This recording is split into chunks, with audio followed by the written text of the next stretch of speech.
Hello, welcome to Sali kitchen. ഇന്ന് വായിലിട്ട് അലിഞ്ഞു പോകുന്നൊരു പുഡിങ്ങാണ് കാണിക്കുന്നത്. പാലും ബ്രെഡും വെച്ചിട്ട് സിമ്പിളായിട്ട് ചെയ്യാൻ പറ്റുന്നൊരു പുഡിങ്ങാണ്. ഇതിൽ ചൈന ഗ്രാസോ ജലാറ്റിനോ ഒന്നും എടുത്തിട്ടില്ല. നല്ല ടേസ്റ്റി ആയിട്ടുള്ള ഈ ഒരു പുഡിങ് എങ്ങനെ ഉണ്ടാക്കിയെടുക്കാൻ നോക്കാം. ചാനൽ സബ്സ്ക്രൈബ് ചെയ്യാത്തവരാണെങ്കിൽ ഒന്ന് സബ്സ്ക്രൈബ് ചെയ്തിട്ട് സപ്പോർട്ട് ചെയ്യുക. ഈ ഒരു വീഡിയോ ഇഷ്ടപ്പെടുകയാണെങ്കിൽ ലൈക്ക് ചെയ്യാനും മറക്കരുത്. അപ്പോൾ ഈ ഒരു പുഡിങ് ഉണ്ടാക്കിയെടുക്കാൻ വേണ്ടിയിട്ട് ആദ്യം നമുക്ക് കാരമൽ സിറപ്പ് ഉണ്ടാക്കിയെടുക്കണം. അതിന് വേണ്ടി ഒരു സോസ് പാൻ വെച്ചിട്ടുണ്ട്. ഇതിലേക്ക് 1/2 കപ്പ് പഞ്ചസാര ചേർത്ത് കൊടുക്കുന്നുണ്ട്.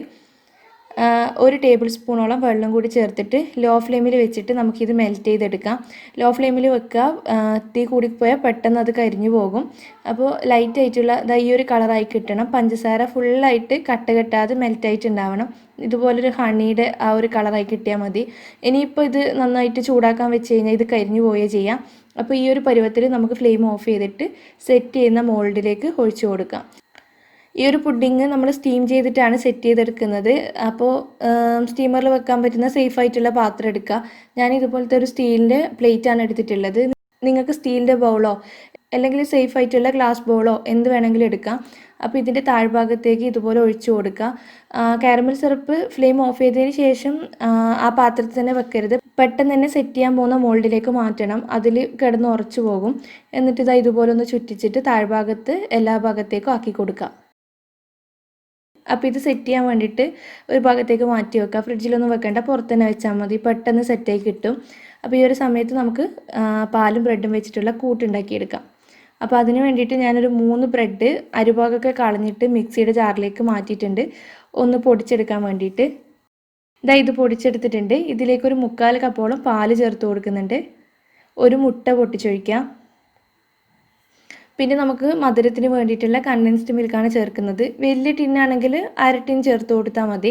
ഞാനിപ്പോൾ ഇത് ചെറിയ ടിന്നായതുകൊണ്ട് ഈ ഒരു ടിന്ന് ഫുള്ളായിട്ട് ചേർത്ത് കൊടുക്കുന്നുണ്ട്. പിന്നെ മുട്ടയുടെ ആ ഒരു സ്മെല്ലൊക്കെ ഒഴിവാകാൻ വേണ്ടിയിട്ട് ഒരു 3-4 ഡ്രോപ്പ് വാനില എസൻസ് ചേർക്കുന്നുണ്ട്. ഇത് തികച്ച ഓപ്ഷനിലാണ്. വേണമെന്നുണ്ടെങ്കിൽ ചേർത്താൽ മതി, ഇല്ലാന്നുണ്ടെങ്കിൽ ഒഴിവാക്കിക്കോളൂ. പിന്നെ ഈ ഒരു വലിപ്പത്തിലുള്ള ഒരു പീസ് ബട്ടർ ഇട്ട് കൊടുക്കുക. 1 ടേബിൾ സ്പൂൺ പഞ്ചസാര ചേർത്ത് കൊടുക്കുന്നുണ്ട്. അതുപോലെ തന്നെ ഒരു 1/4 ടീസ്പൂണോളം ഉപ്പും കൂടി ചേർത്ത് കൊടുക്കുന്നുണ്ട്. ഇനി മിക്സി അടച്ച് വെച്ചിട്ട് ഇതെല്ലാം കൂടി നന്നായിട്ടൊന്ന് അടിച്ച് യോജിപ്പിച്ചെടുക്കാം. എല്ലാം കൂടി നന്നായിട്ട് കമ്പനിയായി കിട്ടണം.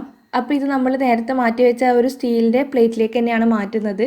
ഇതുപോലെ ഒഴിച്ചു കൊടുക്കുക. എന്നിട്ടൊരു ഫോയിൽ പേപ്പർ വെച്ചിട്ട് കവർ ചെയ്യുന്നുണ്ട്. ഇനി ഇത് സ്റ്റീം ചെയ്യാൻ വേണ്ടിയിട്ടുള്ള പാത്രത്തിലേക്ക് ഇറക്കി വെക്കണം. ഇതിലേക്ക് അവിടെ ഇവിടെയായിട്ട് 3-4 ഹോൾസ് ഇട്ട് കൊടുക്കുന്നുണ്ട്. കത്തി വെച്ചിട്ടോ അല്ലെങ്കിൽ സ്ക്വയർ വെച്ചിട്ടോ എന്തെങ്കിലും വെച്ചിട്ട് ചെറിയ ഹോൾസ് ഇട്ട് കൊടുക്കുക. എന്നിട്ട് നമ്മളിത് സ്റ്റീം ചെയ്യാൻ വെക്കുകയാണ്. ഒരു 30 മിനിറ്റ് മീഡിയം ഫ്ലെയിമിൽ വെച്ചിട്ടാണ് നമ്മളിത് ആവി കയറ്റി എടുക്കുന്നത്. അപ്പോൾ 30 മിനിറ്റ്സ് കഴിഞ്ഞ് കഴിഞ്ഞാൽ ഇത് റെഡി ആയിട്ടുണ്ടാവും. അപ്പോൾ ആ ഒരു ഫോയിൽ പേപ്പർ എടുത്ത് മാറ്റുക. എന്നിട്ടൊരു കത്തിയോ എന്തെങ്കിലും വെച്ചിട്ടൊന്ന് കുത്തി നോക്കുക. നല്ല ക്ലിയർ ആയിട്ട് തന്നെ കിട്ടിയിട്ടുണ്ട്. അപ്പോൾ ഇത് റെഡി ആയിട്ടുണ്ട്. ഇത് ഞാൻ ഇനി ഒന്ന് റൂം ടെമ്പറേച്ചറിലായതിനു ശേഷം ഫ്രിഡ്ജിലേക്ക് മാറ്റും. എന്നിട്ടാണ് കട്ട് ചെയ്യുന്നത്. ഇതിപ്പോൾ ഈ ഒരു ഇതിൽ തന്നെ ഒന്ന് റൂം ടെമ്പറേച്ചറിലായാൽ കഴിക്കാം. തണുപ്പിക്കേണ്ട ആവശ്യമൊന്നുമില്ല. ടേസ്റ്റിനൊരു കുറവില്ല. പക്ഷേ തണുപ്പിച്ചിട്ട് കഴിക്കുമ്പോൾ കുറച്ചും കൂടി നല്ല ടേസ്റ്റ് ഉണ്ടാവും. അപ്പോൾ ഞാനിത് അടച്ച് വെച്ചിട്ട് ഫ്രിഡ്ജിലേക്ക് മാറ്റുന്നുണ്ട്. എന്നിട്ടൊരു 2 മണിക്കൂർ തണുപ്പിച്ചെടുക്കുന്നുണ്ട്. ഇപ്പോൾ ഇത് നമ്മുടെ പുഡിങ് തണുത്ത് റെഡിയായി കിട്ടിയിട്ടുണ്ട്. ആ ഫോയിൽ പേപ്പർ അങ്ങ് മാറ്റി കൊടുക്കുക. ഇതിൻ്റെ സൈഡൊക്കെ ഓട്ടോമാറ്റിക്കായിട്ട് ഇങ്ങനെ വിട്ട് വന്നിട്ടുണ്ടാവും. എന്നാലൊരു സേഫ്റ്റിക്ക് വേണ്ടിയിട്ട് കത്തി വെച്ചിട്ട് ഇതുപോലെ ഓടിച്ചു പോകുന്നുണ്ട്. എന്നിട്ടൊരു പ്ലേറ്റിലേക്ക് നമുക്ക് കമത്തി കൊടുക്കാം.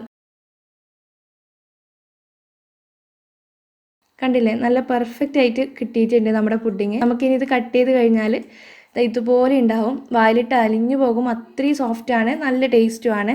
അപ്പോൾ എന്തായാലും ഒന്ന് ട്രൈ ചെയ്ത് നോക്കിയിട്ട് ഫീഡ്ബാക്ക് അറിയിക്കുക. വീഡിയോ നിങ്ങൾക്ക് ഇഷ്ടപ്പെടുകയാണെങ്കിൽ ലൈക്ക് ചെയ്യാനും ഷെയർ ചെയ്യാനും മറക്കരുത്. താങ്ക്